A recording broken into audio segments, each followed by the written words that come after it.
Assalamualaikum warahmatullahi wabarakatuh. Waalaikumsalam warahmatullahi wabarakatuh. Apa kabar pemirsa Banten TV? Senang sekali saya Lili Kulwatunimah kembali menjumpai Anda dalam program Forum Dialog bersama DPRD Provinsi Banten.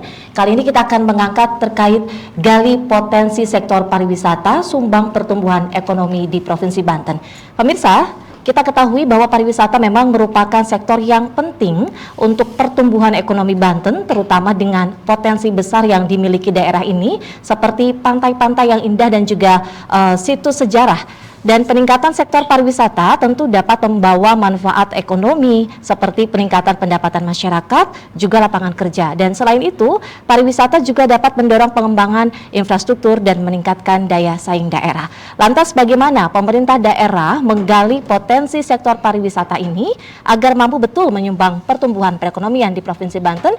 Di tengah-tengah kita sudah hadir sejumlah narasumber. Kita sapa terlebih dahulu anggota Komisi 3 DPRD Provinsi Banten, Ibu Rika Kartikasari. Assalamualaikum, Bu. Waalaikumsalam warahmatullahi wabarakatuh. Kabar baik?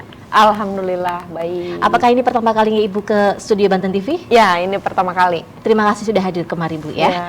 Kemudian sama. kita juga sudah kedatangan mewakili Kepala Dinas Pariwisata Banten, yakni Sekretaris Dinas Pariwisata Provinsi Banten, Bapak Tubagus Ence Fahru Roji. Assalamualaikum, Pak. Waalaikumsalam. Kabar baik ya, Pak ya? Alhamdulillah. Dan tetap semangat tentu saja. Siap. Hadir juga di tengah-tengah kita tokoh masyarakat Bapak Eko Supriyatno. Assalamualaikum Pak Eko. Waalaikumsalam. Sehat? Sehat teh. Sehat, tetap semangat tentu saja. Sumringah sepertinya ya. Dan tentu saja juga di tengah-tengah kita audiens dari mahasiswa, kemudian unsur masyarakat di Provinsi Banten. Terima kasih sudah hadir. Boleh tepuk tangan terlebih dahulu. Mengawali perbincangan kita, saya ingin ke Ibu Rika. Bu, Banten ini kan memiliki potensi besar dalam sektor pariwisata. Bagaimana Ibu melihat sektor ini agar mampu dikembangkan ke depannya? Ya, sektor pariwisata di Banten ini sebenarnya kalau misalnya kita melihat ke daerah lain yang viral lah bahasa sekarang tuh, sebenarnya tidak kalah menarik atau tidak kalah juga potensinya sebenarnya. Hanya memang optimalisasinya yang mungkin masih menjadi PR kita bersama. PR antara DPRD dengan pemerintah daerah. Maksudnya ini tidak bisa kita hanya menekankan kepada tanggung jawab pemerintah daerah. Karena DPRD dari Undang-Undang 23 tahun 2014 bahwa kami sama-sama unsur pemerintah daerah, unsur pemerintahan daerah. Artinya PR kita bersama.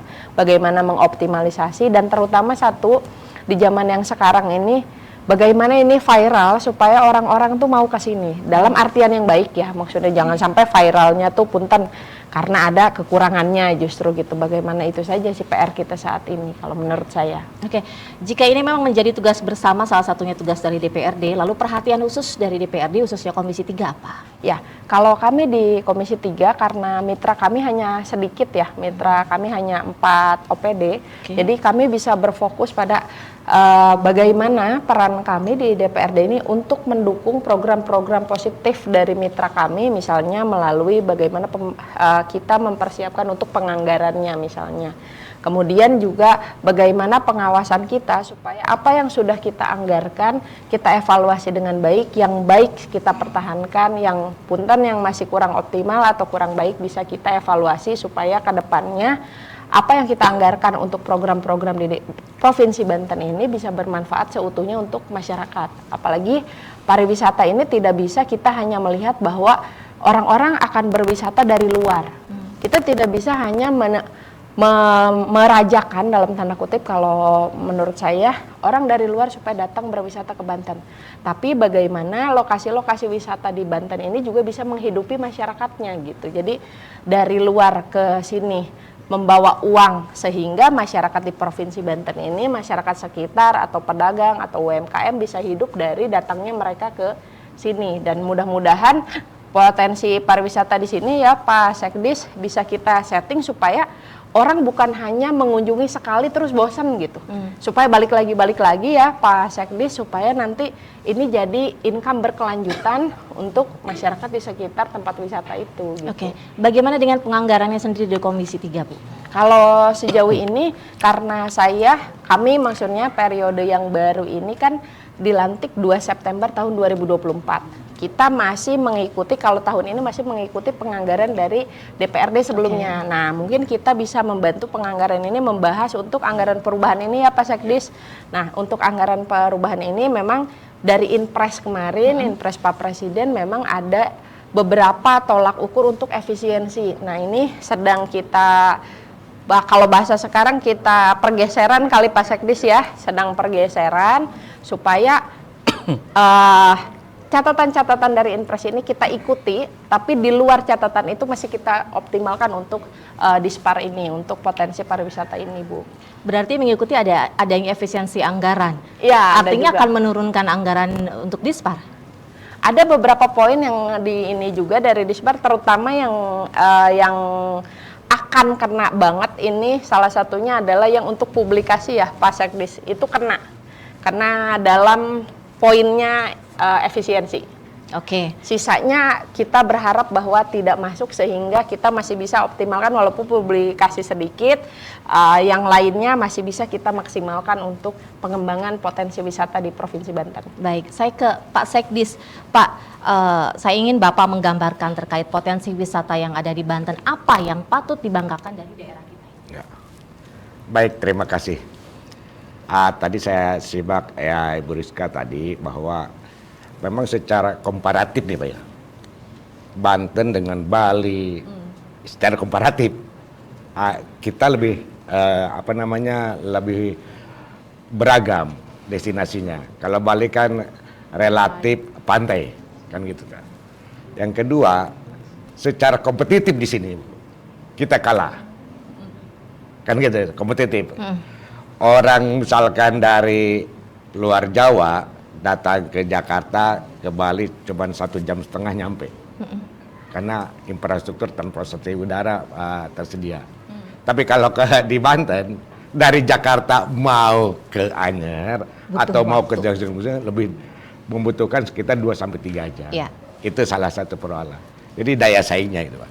Yang kedua, kalau kita lihat dari potensi, itu kurang lebih sekarang itu yang terdata dan dilaporkan kunjungannya itu kurang lebih sekitar 489 destinasi. Dan per bulan April ini realisasi kunjungan itu sekitar 13,1 juta. Hanya per April, dari awal sampai per April? Dari Januari sampai dengan April 2025 yang dilaporkan melalui aplikasi Simparda itu, sistem pariwisata daerah itu 13,1 juta sampai April dari 489 itu kan gitu. Ini tentu patut disyukuri karena apa, target tahun 2025 itu sekitar 23 juta kunjungan wisatawan kan gitu. Jadi kalau dilihat dari keragaman pariwisata di Banten ini bukan hanya pantai, tetapi juga ada gunung segala macam, arung jeram. Namun lagi-lagi tadi kami berupaya semenjak saya di Bapeda bahwa kita dorong sektor pariwisata ini tumbuh dengan dukungan infrastruktur. Contoh lah, dari Palima sampai ke Anyer betonisasi sudah dilakukan walaupun belum selesai. Banganga yang tadinya tidak bisa dilewati, kalaupun dilewati itu agak repot nanjaknya, sekarang kita pangkas sampai ke Anyer. Jadi kalau ke rumah makan Pamatang jembatan Pamatang lebih mudah kan di situ kan gitu. Jadi terus yang kedua aja untuk di daerah selatannya Citorek segala macam sampai tembus ke Cikotok. Jadi dari Citorek sampai bisa ke Sawarna, perbatasan Jabar Banten itu infrastruktur sudah mulai masif. Jadi kondisi jalan yang kurang lebih sekitar hampir 80% kondisi mantap itu sangat mendukung pertumbuhan ekonomi lokal, khususnya di destinasi. Tentunya karena infrastruktur ini sudah mulai mendukung, ekonomi lokal di situ tumbuh Bu, karena seiring dengan tingkat kunjungannya naik. Omset pedagang yang ada di sekitar destinasi itu relatif naik, sehingga penyerapan sektor pariwisata, sektor informalnya, tenaga kerja sektor informal itu juga masif Bu. Selain saya kerjasama dengan teman-teman di PUPR, kami juga bekerjasama dengan Perum Damri. Jadi Perum Damri ini dikolaborasikan dengan perusahaan BUMN Kementerian Perhubungan. Seperti kalau yang ke selatan itu shelternya ada di stasiun Rangkas Bitung.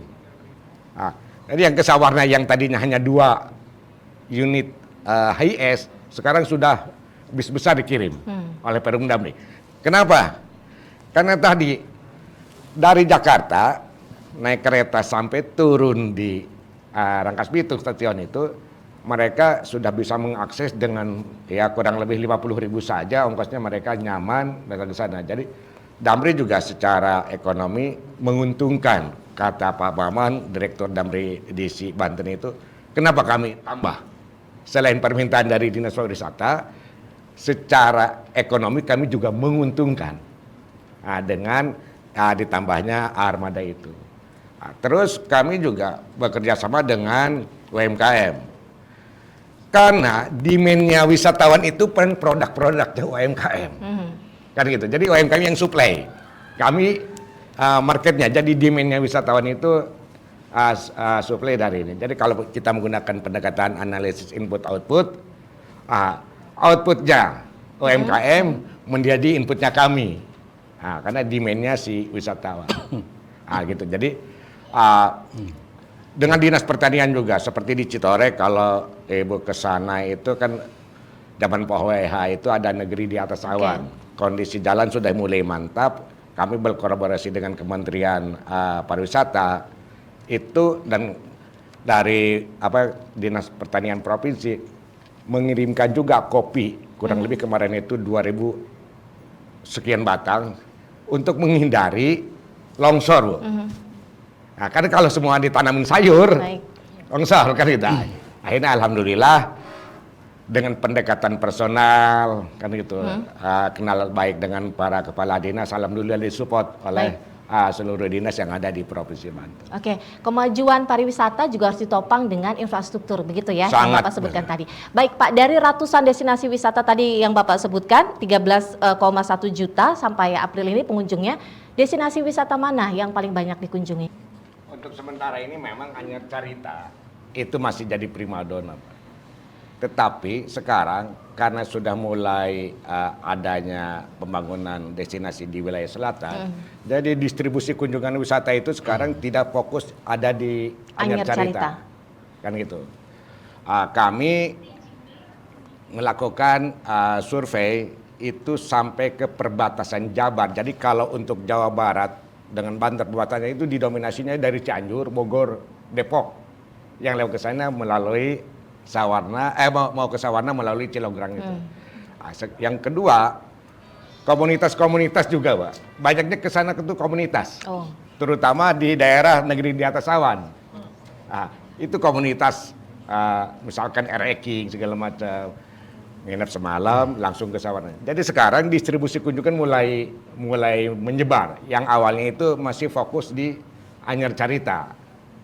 Makanya kemarin karena Anyar Carita ini masih menjadi primadona, kami mencoba mendekati teman-teman di Badan Pengelola Jalan Nasional untuk memasang PJU di daerah sana, karena ya untuk menghindari hal-hal yang tidak diinginkan lah di daerah sana itu.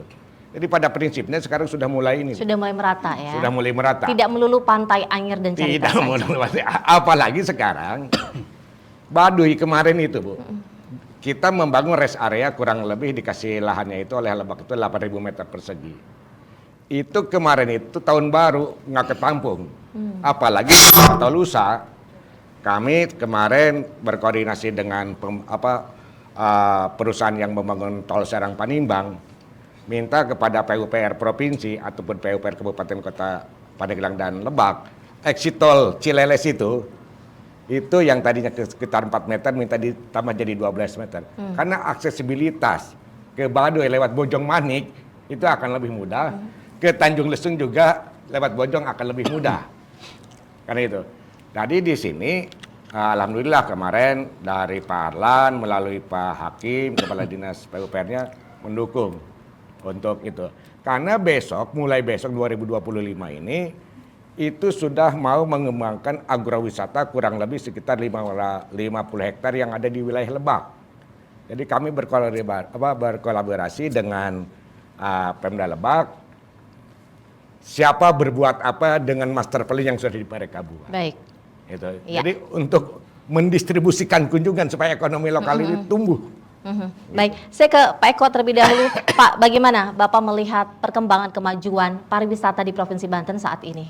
Ya, kalau kita bicara pariwisata, izin saya mulai dengan satu kalimat. Potensi besar, tapi kita terlalu lama tidur di kamar belakang Republik kita. Banten punya laut, Banten punya gunung, kita punya sejarah, kita punya suku Baduy yang begitu harmoni dengan alam. Jadi tidak ada suku seperti Baduy ya. Lalu ada sebuah pertanyaan, kenapa kita selalu menjadi penonton di etalase kemajuan pariwisata orang lain gitu kan. Saya selalu mengibaratkan wisata Banten seperti gadis cantik, dia lupa bercermin. Jadi tugas kita bukan untuk memberi bedak gadis itu, tetapi bagaimana menghidupkan jiwa itu. Tadi sudah dijelaskan oleh Pak Sekdis bahwa mozaik Banten itu betapa. Saya tinggal di Labuan, ada Carita, ada Anyer, ada Tanjung Lesung, ada Masjid Agung ya. Kemarin gubernur nginep di Tahura ya. Jadi itu masih berbentuk bara, belum berbentuk api ya. Jadi artinya apa? Saya tidak berarti tadi membandingkan Jogja dengan Bali betapa jauhnya mereka disiplin ekosistemnya ya. Kita masih sporadis. Lalu desa wisata kuliner masih terabaikan. Saya agak suka melukis teh. Jadi di Banten ini jadi warna kuatnya itu belum ada. Jadi menurut saya di momen ini Pemprov Banten perlu sebuah keberanian, perlu sebuah hal-hal gila out of the box. Jadi Banten ini bukan hanya sebuah tempat indah, tetapi sesuatu yang perlu dirindukan gitu teh. Artinya Bapak ingin katakan bahwa sektor pariwisata ini belum tergali dengan optimal. Ya. Baik, saya mau ke Bu Rika. Bu, bagaimana menanggapi komentar dari Pak Eko? Belum tergali dengan optimal sebenarnya sektor pariwisata ini. Ya, saya setuju dengan apa yang disampaikan oleh Pak Eko selaku akademisi dan tokoh masyarakat juga. Karena beberapa sebulan lalu Pak Eko saya ke Dieng dengan keluarga.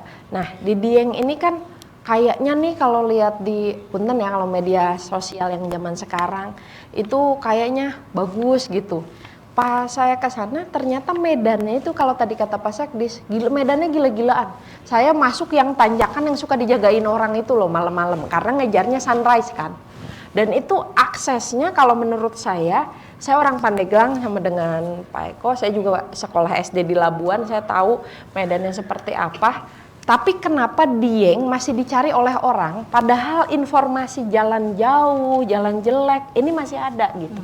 Karena promosi yang kita cari itu mungkin tadi komunitas pecinta alam mencari suasana sunrise, suasana misalnya gunung dan lain-lain. Padahal kalau saya lihat ini mirip-mirip juga kok sama Citorek kita ya, Pak Sekdis ya, maksudnya negeri di atas awan gitu kan.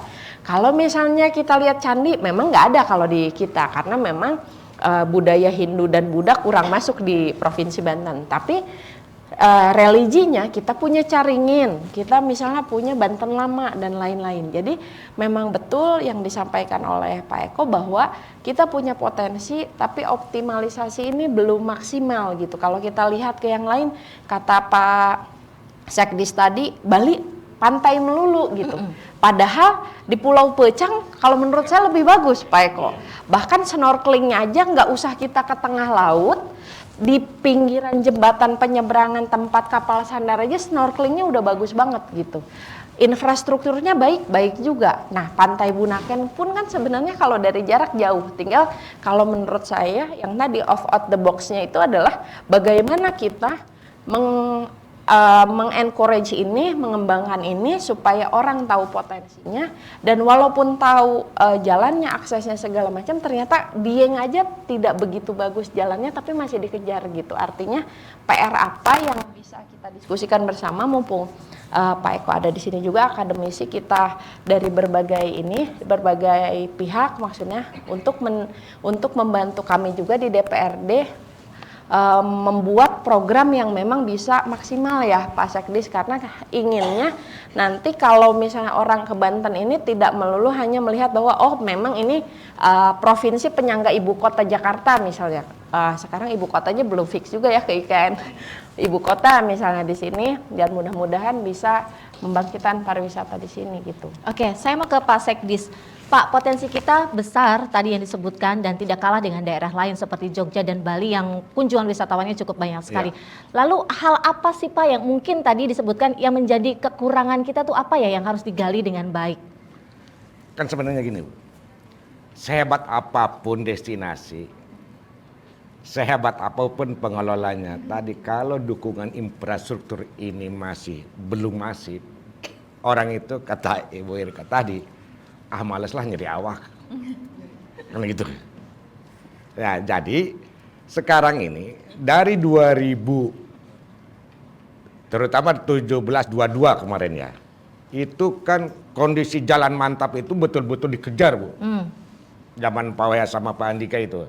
Dan sekarang dengan konsepnya Bang Andra mau poros desanya tuh, kan itu. Itu kami coba pembangunan jalan menuju destinasi wisata mulai dibangun itu mulai terasa. Sekarang insya Allah kalau katanya kemarin itu waktu saya rapat dengan pengelola tol, insya Allah bulan Maret 2025 itu exit tol Cileles dibuka. Insya Allah itu yang ke arah selatan akan lebih ramai karena aksesnya lebih mudah. Jadi pada prinsipnya infrastruktur yang harus dikedepankan dulu. Karena apa? Tadi saya bilang bagus sih bagus kan gitu. Tapi kan nyeri awak datang ke Dijape. Sekarang infrastrukturnya memang belum mantap Pak. Kalau untuk sementara ini Bu, ya contoh Saketi Malimping itu kan kurang lebih sekitar 8 meter lebar ya. Kalau papasan mobil gede itu rombongan itu relatif mepet. Itu badan jalannya seperti itu. Jadi memang teman-teman di PUPR juga sudah membuat desainnya untuk pelebaran ke depannya itu Bu. Tapi kondisi dengan saat ini memang sudah mulai banyak yang berkunjung dengan masifnya infrastruktur. Walaupun belum 100% mantap begitu ya? Enggak, kalau kondisi jalan mantapin, kali ini lebarnya aja. Lebarnya saja. Kalau lebarnya itu kan badan jalan baru sekitar antara 7-8 lah. Jadi kalau papasan bis gede itu, apalagi kan tikungannya udah kayak gini-gini kan tikungannya. Jadi mestinya agak lebar dikit lah.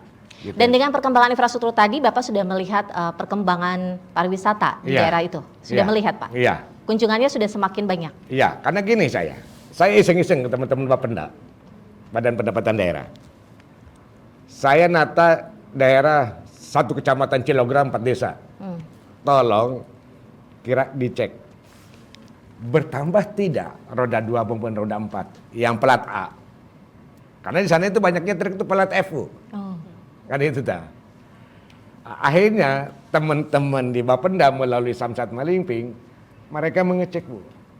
Ternyata ada penambahan yang signifikan yang kendaraan roda 2. Sama kendaraan roda 4-nya gitu. Logika sederhana, berarti ekonomi ini tumbuh. Kan itu. Jadi memang survei-surveian, tidak survei seperti beneran lah gitu. Nggak pakai survei lembaga. Saya cuma iseng-iseng ke teman-teman. Coba tolong dong ke Pak Regi waktu itu dicek ada nggak penambahan kendaraan. Karena apa? Kalau ada penambahan penambahan kendaraan, saya yakin relatif tumbuh nih ekonomi lokal. Terus saya iseng-iseng juga ke teman-teman Dinkes. Apakah PBI, penerima bantuan iuran yang oleh Pemprov itu kan dibayarkan BPJS-nya? Ada tidak yang mandiri bayar BPJS? Benar. Sekarang Pak udah banyak yang mandiri. Berarti kan dia memang income-nya mulai naik. Nah, terus SMA banyak dibangun. Iya. Karena itu. Sekarang aksesibilitas mereka lebih dekat dan mereka juga mengikut sertakan anak-anaknya ke sana. Jadi banyak dari pariwisata itu Bu, pemantik untuk Sumbangsihnya Sumbangsih banyak ke ya. sarana pelayanan pendidikan, kesehatan gitu. Baik, saya ke Pak Eko. Menurut Pak Eko, tantangan terbesar dalam sektor pariwisata itu apa sih Pak? Iya, tantangan terbesar pariwisata sebenarnya cerminan sama dengan daerah-daerah lain ya. Tapi memang kalau Banten tuh punya khas lokal. Misalkan ada 5 catatan kritik lah. Pertama, tantangan aksesibilitas tadi. Jadi menuju destinasi wisata itu banyak dikeluhkan pengunjung. Jalan yang tidak layak ya. Terus yang kedua SDM. Ramah iya, senyum iya, tapi belum dilatih ya. Bagaimana cara melayani tamu, homestay dan sebagainya. Lalu yang ketiga, catatan kritik saya itu lebih kepada promosi digital. Ada sebuah survei riset, kalau kuliner, kalau wisata punya IG dan TikTok itu lebih laris dibandingkan wisata yang tidak ada IG dan TikTok. Musim sekarang kan review ya, nggak kayak dulu lebih banyak pengunjung. Kalau sekarang nggak, lebih berkualitas, lebih instagramable misalkan. Terus reviewnya banyak, like-nya banyak, itu lebih disukai. Lalu yang keempat itu lebih kepada tantangan ekologis. Indah pantai tapi tidak lama, lalu ada sampah. Kan kita rawan tsunami ya, banyak musibah saya pikir. Nah yang terakhir tadi itu menurut saya yang sporadis itu, jadi stakeholder itu nggak rapih di kita itu, jadi tumpang tindih. Saya pikir bukan tembok yang begitu tebal, tapi memang butuh sebuah political will, butuh sinergi, butuh kolaborasi agar wisata Banten ini nyekruf gitu. Gitu deh. Baik, saya ke Pak Sekdis. Pak, memang betul ya, mungkin kunjungan wisatawan yang datang ke Banten, mereka tidak lama tinggal, jadi hanya 1 hari saja gitu ya. Dan apakah ini yang mempengaruhi pertumbuhan ekonomi dari pariwisata itu tidak melonjak?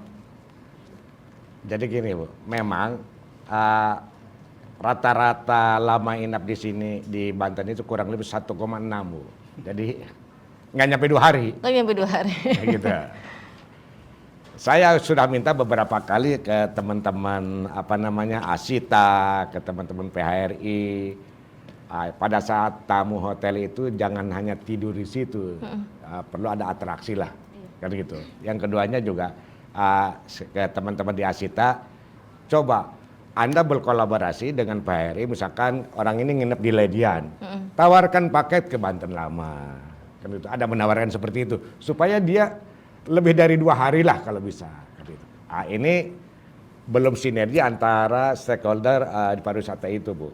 Makanya kita selalu bilang coba paket di Ledian bikin, kan gitu. Bawa tamu kemana. Jadi jelas, karena apa? Ternyata kalau di Jogja itu, Asita sama PHRI-nya itu, dia duduk bareng di situ. Jadi si Asitanya itu menawarkan paket ke tamu yang tidur di hotel itu. Ibu mau kemana? Oh ke Dieng atau ke Borobudur atau kemana gitu. Ini yang belum terbangun itu. Mungkinkah inovasi atau paket itu ada kebijakan dari Dispar? Dispar menurunkan kebijakan itu Pak? Itu sebenarnya kebijakan haknya si teman-teman Asita. Kan itu aja gitu. Berarti tidak ada kebijakan di arah situ?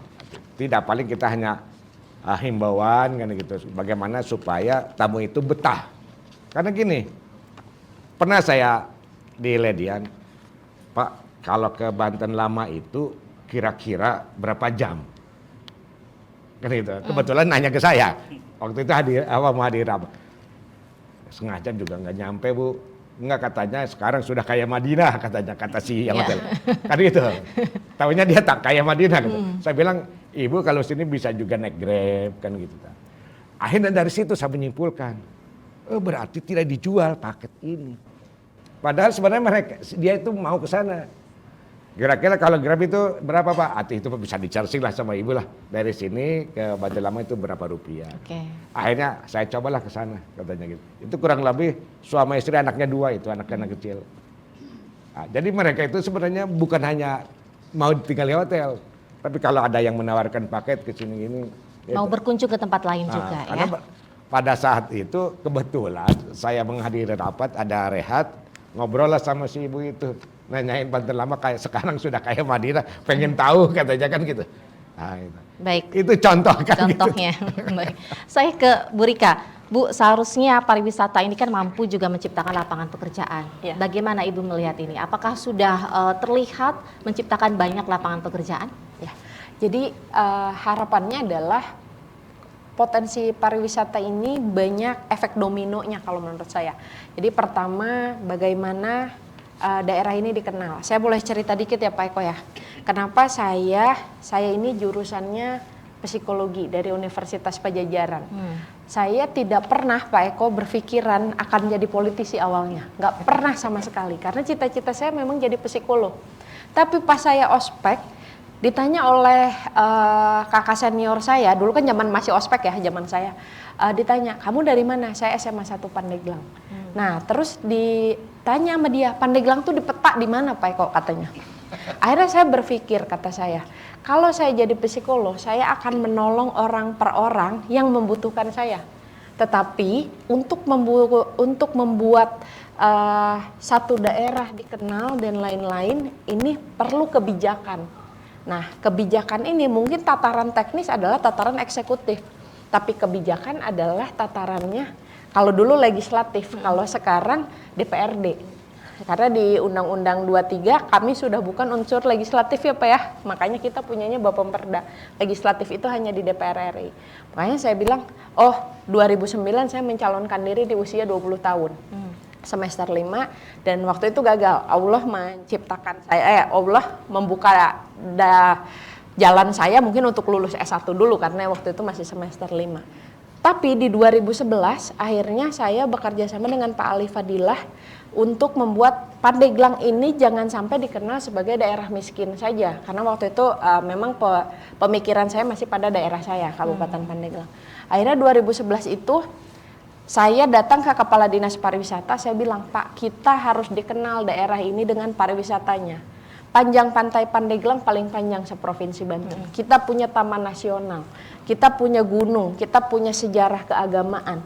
Banyak, walaupun kita tidak punya suku bangsa kayak Baduy gitu, kayak Kabupaten Lebak, tapi kita punya banyak hal untuk bisa dipromosikan. Tapi kenapa Pandeglang nggak punya duta wisata?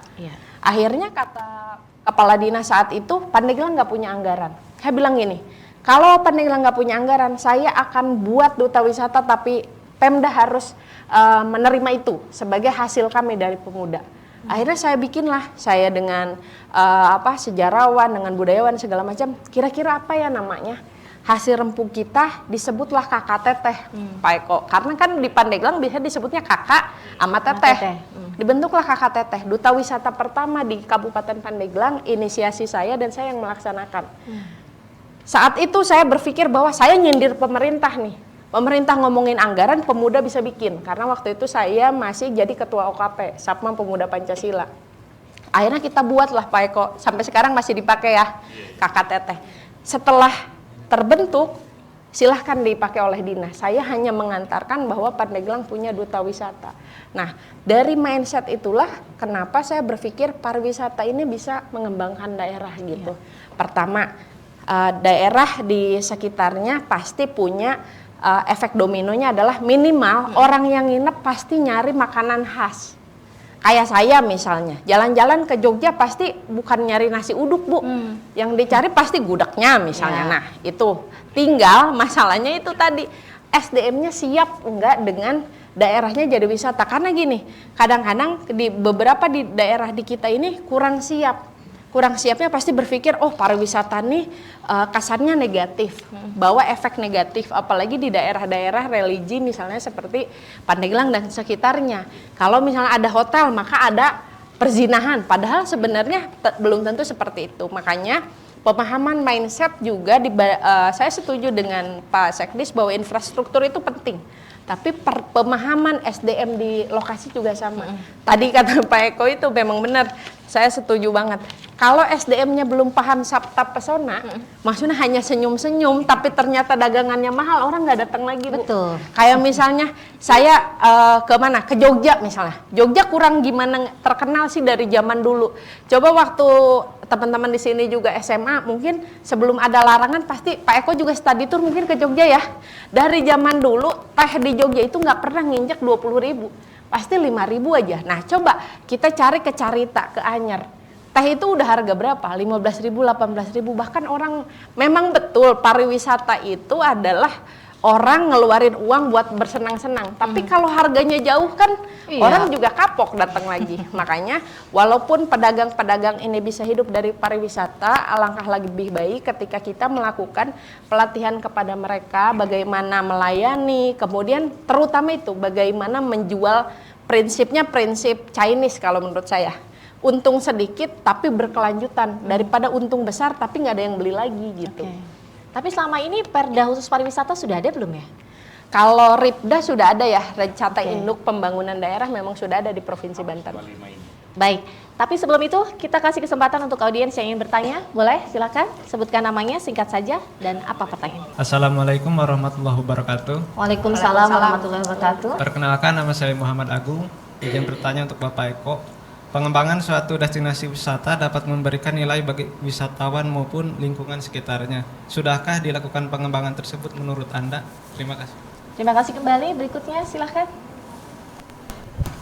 Assalamualaikum warahmatullahi wabarakatuh. Waalaikumsalam warahmatullahi wabarakatuh. Izin bertanya untuk Ibu Dewan, apa sih dorongan DPRD agar sektor pariwisata dapat dioptimalkan dan dimanfaatkan dengan baik agar berdampak signifikan terhadap pertumbuhan ekonomi? Terima kasih. Assalamualaikum warahmatullahi wabarakatuh. Waalaikumsalam warahmatullahi wabarakatuh. Berikutnya. Assalamualaikum warahmatullahi wabarakatuh. Waalaikumsalam. Selamat siang, sebelumnya perkenalkan nama saya Sosabita dari Serang, Banten. Izin bertanya kepada Bapak Ibu, di beberapa destinasi wisata, mengapa kita wisatawan harus menjangkau melalui medan yang berat untuk sampai ke destinasi wisata tersebut? Bagaimana kolaborasi Dispar dengan OPD terkait perihal menciptakan akses infrastruktur wisatawan yang nyaman? Terima kasih. Terima kasih kembali. Tadi sudah ada pertanyaan dari sejumlah audiens. Kita langsung lempar ke narasumber. Pertanyaan pertama tadi dari Mas Agung untuk Pak Eko. Pengembangan suatu destinasi wisata dapat memberikan nilai baru bagi wisatawan maupun lingkungan sekitarnya. Sudahkah dilakukan pengembangan tersebut? Sudah dilakukan, tapi belum bertransformasi ya. Jadi pemerintah hanya ngurusin fisik misalkan. Kan kalau bicara nilai kan ada dua, tentang tadi ruhani tadi itu, yang kedua tentang ini menghasilkan cuan. Jadi bagaimana kuliner yang khas, debus, suku Baduy dan lain-lain itu dikemas dalam satu utuh. Kan tadi kita butuh sebuah visualisasi yang memikat, sebuah narasi yang menggugah. Jadi wisatawan datang ke Banten itu bukan melulu foto ya, tapi ada cerita yang perlu disampaikan ke teman-teman di daerahnya gitu. Oke, sudah dikembangkan tapi belum terlalu optimal. Betul. Begitu ya. Pertanyaan kedua berikutnya untuk Bu Rika, apa dorongan DPRD agar sektor pariwisata dapat dioptimalkan dan dimanfaatkan dengan baik agar berdampak signifikan terhadap pertumbuhan ekonomi? Ya, yang pertama pasti karena fungsi DPRD penganggaran ya, pasti kita dukungannya melalui anggaran. Anggaran itu yang bisa kita harapan kita bisa digunakan oleh OPD terkait supaya bisa memaksimalkan potensi wisata. Dan saran-saran sebenarnya bisa juga kita sampaikan ketika kita ketemu dengan stakeholdernya Dispar. Misalnya seperti ini, kayak musim liburan sekolah kayak gini, orang-orang kayak saya misalnya punya anak pasti mencari lokasi wisata yang kids friendly gitu. Ya, betul. Misalnya tadi itu kata Pak Sekdis, apakah hotelnya punya fasilitas anak? Yang sekarang musim-musim liburan seperti ini, kids friendly ini lebih dikejar oleh orang karena dia ingin, karena sekarang kan tuntutan pekerjaan besar ya Pak Eko ya, waktu mungkin dipakai untuk cari cuan itu orang tuanya. Jadi pas libur ini, orang tua biasanya meluangkan waktu untuk anaknya. Nah ini tips-tips seperti ini maksudnya atau pemahaman kita sebagai anggota DPRD ini akan kita sampaikan kepada Dispar dan stakeholdernya supaya ide ini jadi brainstorming, jadi kita tidak hanya menganggarkan tapi brainstorming kita untuk menjadikan peta wisata di Banten ini baik gitu. Misalnya kayak yang kita perbatasan Karangtengah itu kan ada billboard besar.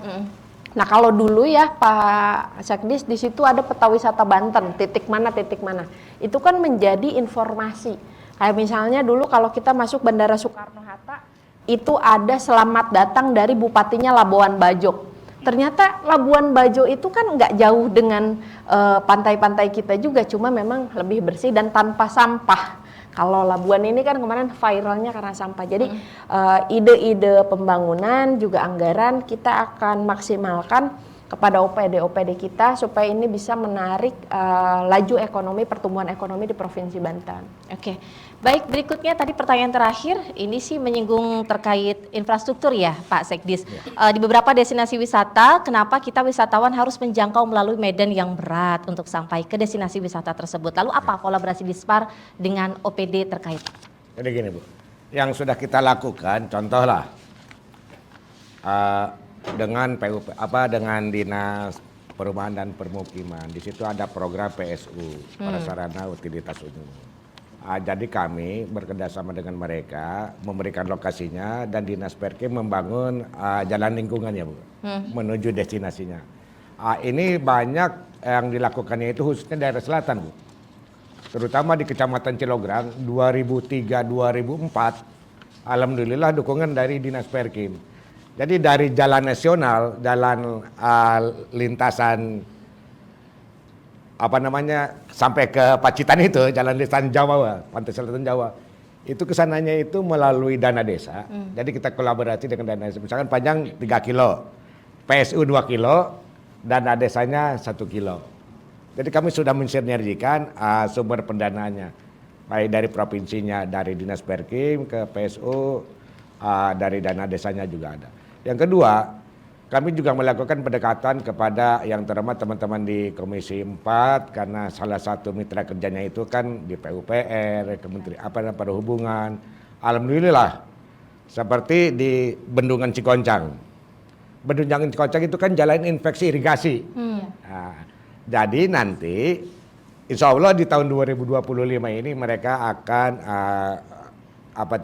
merehab jalan inspeksi untuk di Bendungan Cikoncang. Karena kami mulai 2022 sampai sekarang sedang disusun appraisal, karena selalu ditanyakan, saya sekaligus saja ya. Boleh. Selalu ditanyakan ke saya dari wartawan, Panji, kenapa sih, berapa sih PAD? Kan gitu. Saya bilang, Dinas Pariwisata itu bukan dinas penghasil. Pariwisata itu sementara ini pajaknya itu masuk ke kabupaten kota. Itu pajak hotel, restoran, segala macam, bukan masuk ke provinsi. Tetapi di 2025 ini kita sedang menyusun appraisal terkait dengan penataan situ Cikoncang. Bisa di searching atau di IG atau di apalah, di YouTube. Sama situ Cigede. Itu salah satu embrionya untuk mendapatkan penghasilan ke Kasda. Walaupun nanti bukan Dinas Pariwisata yang mengelola. Nah, saya sebenarnya sih lebih kepada peningkatan pendapatan daerah itu, maaf ya, jangan berpikir pajak. Jangan berpikir pajak kalau ingin maju. Berpikir itu kalau Gabriel Osborne tuh bilang reinventing government. Birokrasi yang wirausaha. Perbanyak saja BLUD. Ya kan gitu ta. Jadi kalau hanya mengenakan pajak, aduh repot tuh. Kan gitu.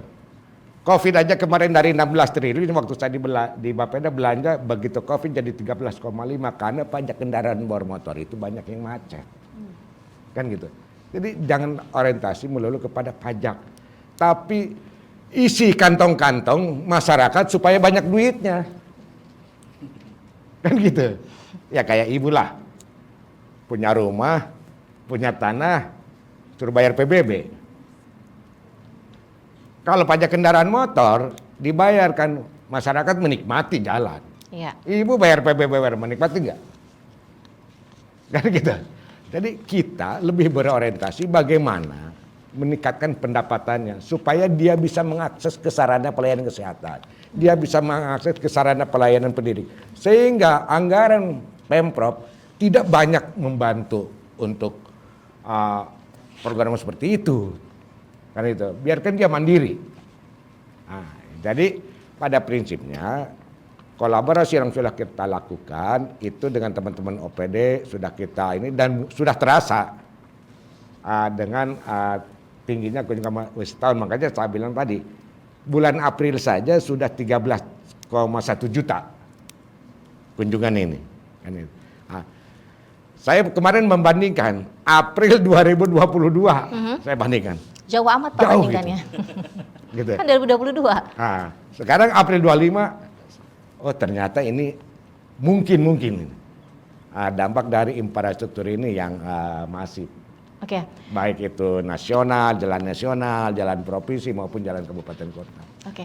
Tapi walaupun Dispar bukan dinas penyumbang penghasil untuk pendapatan, tapi paling tidak kan sudah banyak mendapatkan pundi-pundi Pak begitu ya untuk pertumbuhan ekonomi di Banten sendiri. Secara tidak langsung banyak, secara langsung tidak ada, nol. Kalau secara langsung tidak ada. Nah, tetapi insya Allah tahun ini appraisal sedang dibuat.